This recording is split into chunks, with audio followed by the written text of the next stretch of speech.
Voltando para o nosso podcast do Café com Negócios com o meu amigo, com o meu professor Marcos Davi, e nós estávamos falando aqui dessa entrada, a hora que ele entra na universidade, cai digamos, nesse outro planeta, né? E a gente estava falando justamente disso, né? A gente, no mundo que nós vivemos, nessa velocidade de informação, transformação, os jovens estão sendo cada vez mais pressionados e cada vez mais cobrados para tomar decisões com 16, 17 anos, que talvez não seria o melhor dos caminhos. E eu gostaria de falar um pouco sobre isso, um pouco mais sobre isso, professor Marcos. Quando a gente olha hoje, quando você olha hoje para a sociedade, quando você olha para a juventude, essa velocidade mais atrapalha do que ajuda, né? Mais atrapalha do que ajuda, né? A gente tem uma facilidade muito grande para se conectar. Você tem acesso a toda a informação que um imperador não tinha há 100 anos atrás. Você tem um moleque de 14 anos tem mais informação do que uma pessoa que governava uma nação há 100 anos atrás. Só que a gente não sabe muito bem o que fazer com isso. Então, a tecnologia sem a consciência, ela vai gerar distopia, né? Que é o contrário da utopia. Sim, sim. Então, eu sinto que se a gente não preparar bem os jovens para receber tudo isso que foi conquistado abaixo de muito sangue, abaixo de muitas privações, literalmente, a gente vai estar criando tempos fáceis com pessoas frágeis, né? E isso a história mostra que é catastrófico. Daqui a pouco a gente vai ter que inverter de novo para, enfim. Exato. Tempos difíceis criam homens fortes. Professor Marcos, quando a gente, voltando para a sua história, você caiu nesse campo fértil e aí de lá você deslumbrou um mundo que você poderia ter de possibilidades. Como foi o caminho? Ali dentro da universidade eu entrei em contato logo no início com uma palavra que eu não conhecia, que é empreendedorismo. Lá dentro tem um núcleo de empreendedor. Empreender o quê, né? Naquela época, empreender o quê, né? O que é isso, né? Exatamente isso. E aí eu abri uma empresa de tecnologia. Nós estamos falando em que ano, Marcos? Nós estamos falando de 2009, mais ou menos. 2009, mais ou menos. E aí me senti velho agora, mas depois eu conto. 2009. Mas eu abri essa primeira empresa junto com 2 colegas de faculdade, que era uma empresa de automação comercial. A gente fazia aquele leitor de código de barra de supermercado, que antes era um computador, a gente Isso dentro da universidade? Isso dentro da universidade. Ela foi incubada lá, né? Lá tem uma incubadora de empresa, a gente conseguiu passar no processo seletivo de uma das incubadoras da cidade, incubamos essa empresa lá. E para mim foi muito interessante eu começar... Não, mas nós estamos falando, hoje é fácil falar de código de barra, mas naquela época não era tão simples assim, né? Só para a gente colocar o contexto do negócio. A parte mais difícil não era nem essa, porque o código de barra já existe há muito tempo. A questão era que para você fazer um sistema de leitura de código de barra, você precisava de um computador completo. E a gente criou um sistema baseado em Linux embarcado, que é um negócio que hoje já está mais... próximo das pessoas, mas na época não. Na época eram poucas pessoas que tinham acesso a essa tecnologia. Perfeito. E para você ter uma ideia, um supermercado grande, se ele precisava de trocar os preços de algum produto, a pessoa tinha que ir com um pendrive descarregando em tudo. E o nosso não, o nosso você trocava tudo pela rede.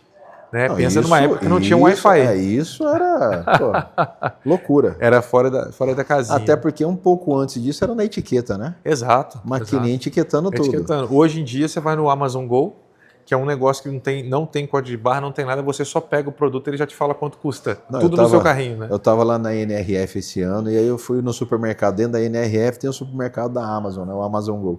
E aí eu entrei e tinha um amigo meu que não conhecia isso ainda. Eu falei, vem cá que você vai ver um supermercado diferente. Aí vamos lá no supermercado. Aí nós entramos, peguei e fui saindo. E ele falou assim, tá, mas e aonde que ia? Eu falei, já foi. Já foi, né? Ele falou, mas já foi como? Eu falei, vamos de novo. Aí nós fizemos umas 3 vezes o circuito e ele ficou louco. Falou, caraca. Eu falei, não, isso aqui... Ele falou, eu achei que isso era o futuro. Eu falei, não é o futuro. E já é a realidade, já é o presente. Já é a realidade. Mas voltando para a sua vida, para a sua história... Esse foi o primeiro desafio. Conciliar a faculdade com o empreendedorismo. E aí eu acho que vem uma dica muito importante, que a gente tem que se expressar, né? Que você entenda as coisas na sua vida que você quer fazer como uma possibilidade de expressão mesmo, de poder se expressar, de poder testar. Mas não tenha medo, né? Não ter medo. Você começar a aprender... como um quadro que você pinta, você poder ter essa oportunidade de se expressar. Faça isso da forma mais barata possível, porque é uma faculdade que custa muito caro e você perde tempo fazendo outra coisa, isso tem um custo. Por isso né? que é importante, nesse momento, talvez você não ceder a pressões, porque se você está sentindo, aí eu vou falar uma coisa aqui para o jovem, né? Você está sentindo que não é aquele caminho, não tem o porquê de ser aquilo, talvez como é que é? Vai dar, O VDM. VDM, vai dar merda. Vai dar merda. Entendeu? E aí o transtorno é muito grande. E pior do que isso, é você não querer ser disruptivo agora, não querer ir contra o sistema, digamos assim, deixar isso acontecer e na hora que você acordar, passaram 10, 15 anos da sua vida. Exato. Também tem muito isso, rápido, né? né? É muito rápido.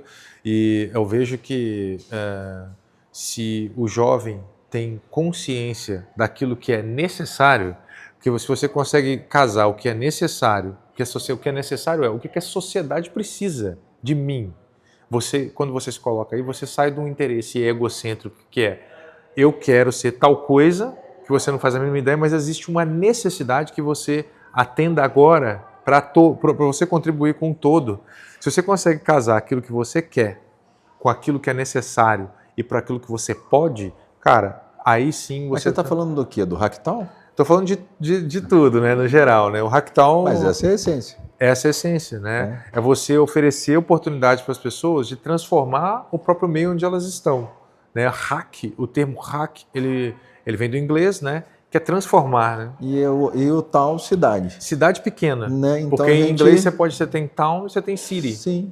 Então, town é quando a cidade é pequena. Mas hoje em dia eles nem usam muito, né? Town, a gente quis trazer essa junção de nomes porque a gente literalmente, como a gente estava entrando numa cidade, como Santa Rita do Sapucaí, com esse DNA empreendedor, esse DNA tecnológico, quando a gente viu a necessidade de diversificar e complexificar a economia, a gente falou, a gente precisa hackear Santa Rita, e aí a gente trouxe essa ideia do Hacktown. Calma aí, não adianta o expediente aqui não. Calma aí que você está estragando a entrevista aqui, o negócio, aqui, o podcast. Voltando só um pouquinho, só para a gente encurtar, inclusive, o objetivo aqui. Aonde que o empreendedor, lá do código de barras, os empreendedores se transformam nos hackers, onde eles começam a hackear Santa Rita. Perfeito. Quanto tempo isso? Isso demorou alguns anos, na verdade, porque essas pessoas que eu tinha essa sociedade, eu saí dessa sociedade. Sim. E comecei a me dedicar mais na faculdade, etc. Comecei a trabalhar na faculdade como estagiário. Então estagiário. Sempre estagiário? Sempre estagiário. E aí, nisso, quando eu tive uma ideia de criar uma startup de educação com foco em desenvolvimento de habilidades do século XXI. Só que Santa Rita é um polo de empreendedorismo na área industrial. Então, pequenas indústrias inovadoras florescem em Santa Rita todo o tempo, porque é uma expertise da cidade. Mas agora, quando você falava... É o DNA da cidade. É o DNA da cidade. Agora, quando você está falando de software como serviço, isso não era uma coisa que era o DNA da cidade. Então, eu tive que começar, dado que eu queria criar essa startup... 2013. Tá. Dado que eu queria criar uma startup, eu precisava de trazer profissionais que me ensinassem os conhecimentos necessários para isso. Porque treinar para fazer indústria eu já sabia. Eu já tinha criado indústrias nascentes, como eu estava contando, essa empresa anterior era uma indústria. E aí a gente começa a fazer palestras ligadas a empreendedorismo, marketing digital, etc. Eu conheço um dos sócios, que é o João Rubens, nesse processo, ele também era da mesma escola. E logo depois eu encontro com um cara chamado Carlos Henrique Vilela, que estava mais ligado à área da música, das artes. E a gente se encontra num TEDx também, então você vê a importância do TED. É um evento super bacana, foi a primeira vez que a gente se juntou, se encontrou, e logo depois a gente começou a trazer um evento em que a gente se juntou em funções diferentes, que foi o Startup Weekend, que é um evento da Techstars, sim. E muito importante para o nosso país, né? Naquela época nós estávamos fazendo o segundo Startup Weekend dentro de uma universidade no Brasil. Show. E aí, a partir dali, a gente começa a conversar, interagir mais, falando assim, cara, vamos juntar o empreendedorismo, a inovação com a arte, através da música, do grafite, etc. E vamos transformar Santa Rita. E aí que é o ponto de partida. Qual foi o Hacktown? Quando começou? 2016, fevereiro de 2016. E aí eu queria que você contasse os detalhes, quantas pessoas foram, como é que foi, só um pedacinho disso. O Hacktown foi projetado para 50 pessoas durante um dia, em 3 locais diferentes. Quando a gente abriu as vendas, nós vendemos 600 ingressos. E isso a gente teve que se virar para fazer um evento para 600 pessoas. Lembrando que é só voluntários, né? Isso, a gente tinha Marcos, só importante voluntários explicar. na época, todos os palestrantes eram voluntários, as pessoas que estavam organizando eram voluntários. Então foi um Mas movimento. movimentou a cidade, né? Movimentou a cidade, todo mundo gostou, tanto quem veio quanto a própria cidade, né? Tá, e quando a gente corta para hoje, 2025, qual é a projeção 2025? Esse ano de 2025 a gente está esperando 15 mil pessoas credenciadas, vão ser mais de 120 espaços diferentes. Quantas pessoas tem em Santa Rita? 40 mil pessoas. E você está esperando 15 mil? 15 mil credenciadas, e esse povo vai ficar 5 onde? e 10 não credenciados.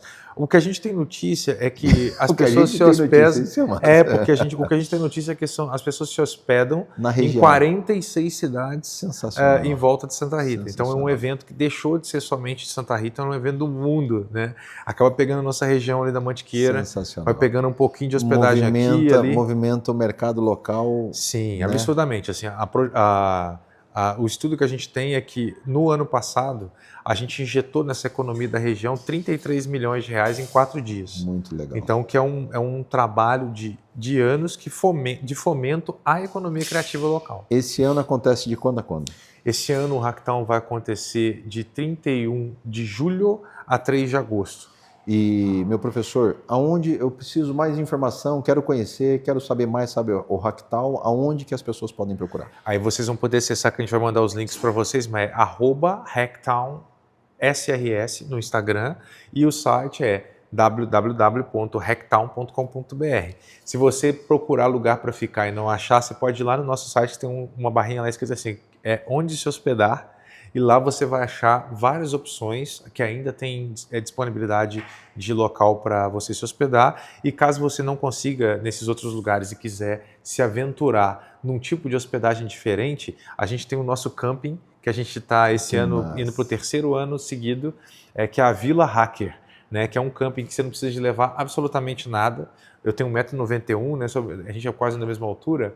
A gente tem barracas que eu entro em pé, para vocês terem uma ideia. Uau. Com cama, colchão, roupa de cama, lâmpada de LED, banheiro com chuveiro quente, não dentro da barraca, banheiro coletivo, né, vários banheiros, super seguro, segurança 24 horas. Então, não tem desculpa para falar assim, mas não estou achando hospedagem. Tem hospedagem, né? Nosso camping lá consegue hospedar. Qualquer coisa, você fala que pessoas. assistiu aqui o podcast do Café com Negócio. Exato. Com o Dijan e com o Marcos e fala, eu sou amigo do Marcos, ele falou que eu tenho onde ficar. Eu sou amigo do Dijan também, ó. Vai dar um jeito, as portas vão se abrir. Sim. Eu gostaria, quanto tempo ainda nós temos aqui? Só para, eu estou aqui monitorando, então tá certo. Eu gostaria que você, meu professor Marcos, que você deixasse a última mensagem, a sua mensagem de visão de empreendedora, essa visão transformadora e principalmente inovadora para quem está assistindo o nosso podcast ou está ouvindo o nosso podcast do Café com Negócio. Eu acredito o seguinte, Dijan, que primeiro agradecer, né, esse convite maravilhoso de estar aqui com vocês. Está sendo uma experiência que extrapolou muito as minhas expectativas, né? Conhecer pessoas maravilhosas, nessa vibe de café, nós que agradecemos nessa vibe de disrupção das relações, que eu acho que isso é muito legal. Eu acho que nós temos que ser o vetor de transformação da nossa sociedade, né? É disso que a gente vai falar um pouquinho aqui, então assistam depois a transmissão da palestra, minha, de todo mundo que está aqui, que só faixa preta, né? E o que eu acho que é importante as pessoas saberem e se conscientizarem é que nós estamos vivendo um momento onde a tecnologia ela tomou um protagonismo muito grande dentro da sociedade, né? Principalmente as tecnologias da informação e da comunicação, né? Que a gente chama das TICs, né? Mas o que eu posso dizer para vocês que vem sendo observado, isso não só no Brasil como no mundo todo, é que somente as TICs não são suficientes para que a sociedade avance no tempo. Porque hoje nós temos esses aparelhinhos na mão que fazem muito mais cálculos do que o melhor computador que ajudou o homem a ir para a Lua, e as pessoas carregam isso no bolso e somente utilizam para poder jogar o joguinho do tigrinho e coisas do tipo, quando é muito poder na nossa mão e a gente não sabe o que fazer com eles. É muita oportunidade, né? É muita oportunidade. Então, o que eu acredito, que eu queria deixar de mensagem para as pessoas, é que as TICs não são suficientes para a gente avançar no tempo. Então, para que a gente avance no tempo, a gente não precisa somente do TIC, você precisa do TAC. O que é o TAC? Tic-tac do relógio. O TAC é as tecnologias do amor e da colaboração. Sem você ter amor e colaboração, a gente não consegue vencer as barreiras que são impostas pela nossa falta de empatia com os outros, porque não existe indivíduo feliz na sociedade. A gente só vai conseguir ser uma sociedade realmente feliz e próspera, realizada, quando todos puderem ter as oportunidades que nós tivemos, a oportunidade que meu pai teve, que minha mãe teve, que eu e meu irmão tivemos, né? Que eu me sinto muito privilegiado, mas ao mesmo tempo extremamente responsável para olhar para as pessoas do nosso país inteiro, do Brasil profundo e tudo mais, que eu tenho o prazer de poder viajar bastante, conhecer os grotões do Brasil, de que o Brasil tem a oportunidade de poder ser realmente o que a gente que cresceu ouvindo, que é o país do futuro. Que a gente olhar e falar assim, ó, através desse tic-tac a gente avançou e virou o país que a gente ouviu falar enquanto a gente era criança. Não somos mais do futuro, somos do presente. Exatamente, exatamente. Esse foi o meu amigo Marcos Davi, meu professor Marcos Davi, diretamente do Hacktown, lá de Santa Rita, para o Café com Negócio, para o nosso podcast. Meu irmão, obrigado. Muito obrigado. Volte sempre ao nosso Mato Grosso do Sul. Opa, com certeza, amei o estado. Estaremos sempre à sua disposição. Nós também. Que essa parceria seja longa, seja duradoura e de muito crescimento. Amém. Esse foi mais um podcast do Café com Negócio, diretamente aqui da edição especial de Bonito. Uma edição que vai entrar para a história. Um abraço a todos e até o próximo episódio. Obrigado, pessoal.